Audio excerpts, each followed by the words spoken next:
Hey everybody, it's Father Edward Looney here, and we are going live. We have our reading from the book of Esther that we've been doing over the last several weeks as a way for me to get ready to go and to see Esther played out on the stage in Branson, Missouri. So we're getting close to the end. There are 10 chapters of Esther. We are now at chapter 8. I'm coming to you from my parish office today because I left my computer over here, and instead of walking over here and getting my computer and walking back to my home, which is only right next door, I chose just to go live here. So welcome to this different space. We just we give a few minutes just to let people who might be expecting this to go live to join us. Yesterday, kind of in those preliminary moments, I spoke about the podcast. Hey, everybody, it's Father Edward. You can listen to video or audio. I'll be posting links to that later this morning. Just kind of delayed posting it this week. Tried to figure out social media stuff in terms of the right number of posts at the right time for the greatest maximization. So there's that. So we have that. Interestingly, and I'm sure he'll probably hear this, but a gentleman, his name's Larry. You might see him in the comments every now and again. But he last week when I was doing this, I told people, hey, I'm going to be speaking in Grays Lake, and if you're in the area, you should come down. And well, he lives down, Kenosha area. He came, so the little advertisement worked. Another person, I think they just saw the Facebook post, but another person, follower, they came. So this event last week in Grays Lake on Saturday, it was like it was a different type of an experience for me because it was actually, the parish, it was a parish event. That parish promoted it, but it was also people that came because I promoted it, people that came because they heard me on EWTN or relevant radio. So that was kind of like a new phenomenon. I'm not used to that, like people having known you from your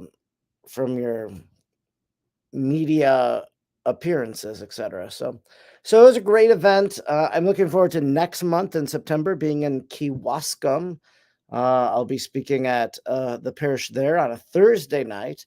So we'll be pushing that here in a few weeks. So anyways, I think that's enough said there. We've dilly-dallied long enough to allow some people to join us.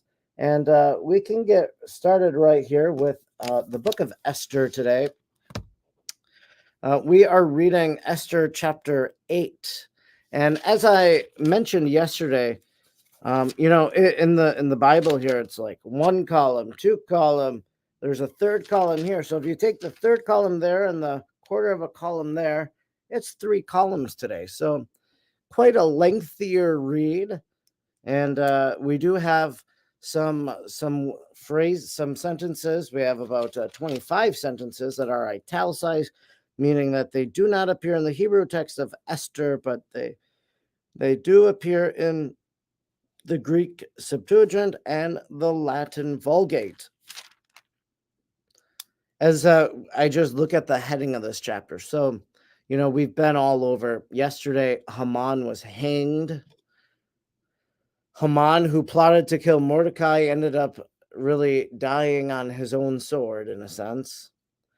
Today, our reading, the title, the first heading says, Esther saves the Jews.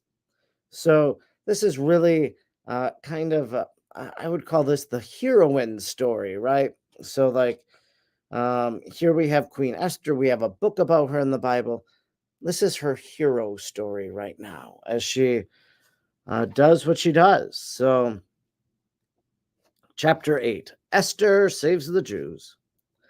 On that day, King Ahasuerus gave to Queen Esther the house of Haman, the enemy of the Jews, And Mordecai came before the king, for Esther had told what he was to her. And the king took off his signet ring, which he had taken from Haman, and gave it to Mordecai. And Esther set Mordecai over the house of Haman. Then Esther spoke again to the king. She fell at his feet and wept and pleaded with him to avert the evil plan of Haman the Agagite and the plot that he had devised against the Jews. When the king held out the golden scepter to Esther, Esther rose and stood before the king. And she said, "If it please the king, and if I have found favor in his sight, and if it seems right before the king, and I am pleasing in his eyes, let an order be written to revoke the letters devised by Haman the Agagite, the son of Hammedatha, which he wrote to destroy the Jews who are in all the provinces of the king. For how can I bear to see the calamity that is coming to my people? Or how can I bear to see the destruction of my kindred?" Then King Ahasuerus said to Queen Esther and to Mordecai the Jew, "Behold, I have given Esther the house of Haman, and they have hanged him on the gallows, because he intended to lay hands on the Jews. But you may write as you please with regard to the Jews in the name of the king, and to seal it with the king's ring. For an edict written in the name of the king and sealed with the king's ring cannot be revoked." The king's scribes were summoned at that time in the 3rd month, which is the month of Sivan, on the 23rd day, and an edict was written according to all that Mordecai commanded concerning the Jews, to the satraps, then the governors, and the officials of the provinces from India to Ethiopia.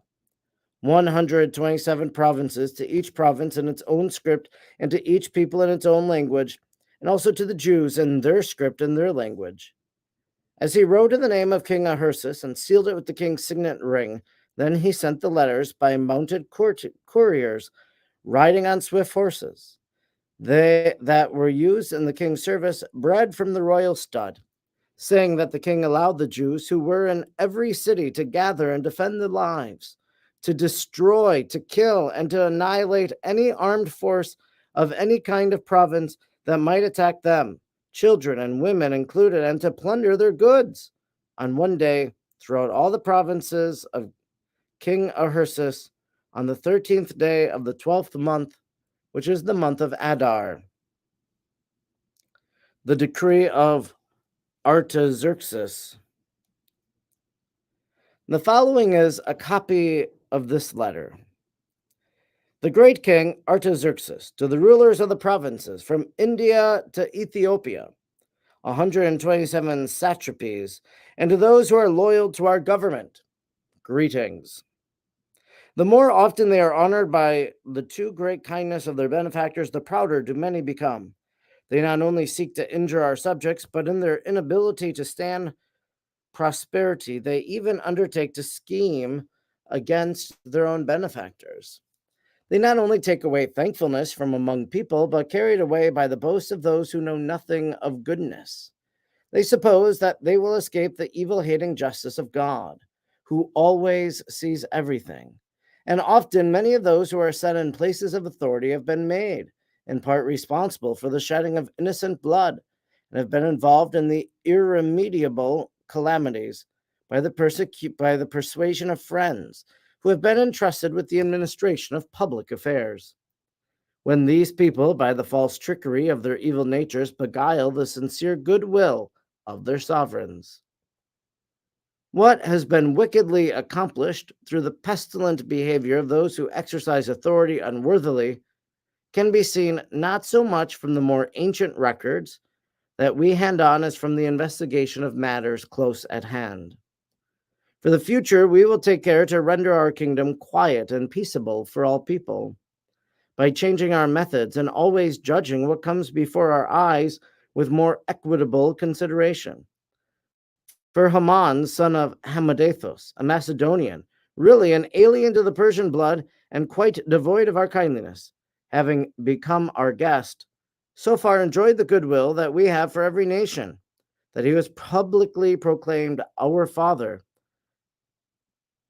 and was continually bowed down to by all as the person second to the royal throne. But unable to restrain his arrogance, he undertook to deprive us of our kingdom and our life, and with intricate craft and deceit asked for the destruction of Mordecai, our savior and perpetual benefactor, and of Esther, the blameless partner of our kingdom, together with their whole nation. He thought that in this way he would find us undefendable and would transfer the kingdom of the Persians to the Macedonians. But we find that the Jews, who were consigned to an annihilation by this thrice accursed man, are not evildoers, but are governed by most righteous laws, and are sons of the Most High, the mightiest living God, who has directed the kingdom both for us and for our ancestors in the most excellent order. You will, therefore, do well not to put in execution the letter sent by Haman, son of Hamadathos, because the man himself who did these things has been hanged at the gates of Susa with all his household. For God, who rules over all things, has speedily inflicted on him the punishment he deserved. Therefore, post a copy of this letter publicly in every place, and permit the Jews to live under their own laws, and give them reinforcements, so that on the 13th day of the 12th month, Adar, on that very day, they may defend themselves against those who attack them at the time of their affliction. For God, who rules over all things, has made this day to be a joy to his chosen people, instead of a day of destruction for them. Therefore, you shall observe this with all good cheer as a notable day among your commemorative festivals, so that both now and hereafter it may mean salvation for us and by loyal Persians, but that for those who plot against us it may be a reminder of destruction. Every city and country without exception, which does not act accordingly, shall be destroyed in wrath with spear and fire, shall be made not only impassable for people, but also most hateful for all time to beasts and birds. That ends the decree that is in italics. A copy of what was written was to be issued as a decree in every province, being publicly displayed to all peoples, and the Jews were to be ready on that day to take vengeance on their enemies. So the couriers, mounted on their swift horses that were used in the king's service, rode out hurriedly, urged by the king's command, and the decree was issued in Susa, the citadel. Then Mordecai went out from the presence of the king in royal robes of blue and white, with a great golden crown and a robe of fine linen and purple. And the city of Susa shouted and rejoiced. The Jews had light and gladness and joy and honor. And in every province and in every city, wherever the king's command and his edict reached, there was gladness and joy among the Jews, a feast and a holiday. And many from the peoples of the country declared themselves Jews, for fear of the Jews had fallen on them. So that concludes our chapter 8 today. I don't know if there's really much to say. It's pretty straightforward, isn't it? What confuses me is that we have Artaxerxes and we have King Ahasuerus. So obviously, I think these are two different people. Let's just take a little look, shall we? Because that's been confusing to me. So Artaxerxes versus Ahasuerus.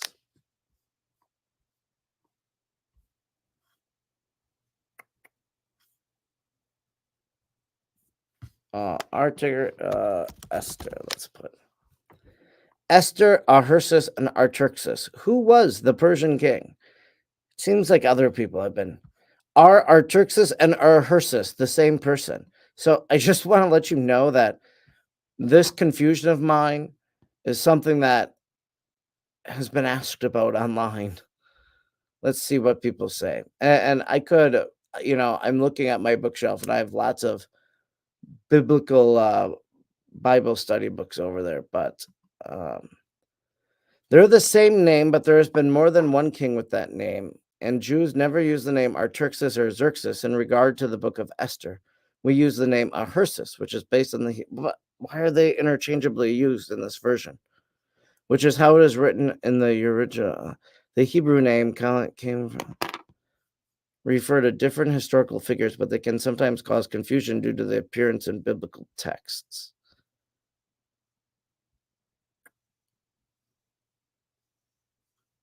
I don't have resolution in my answer, my question.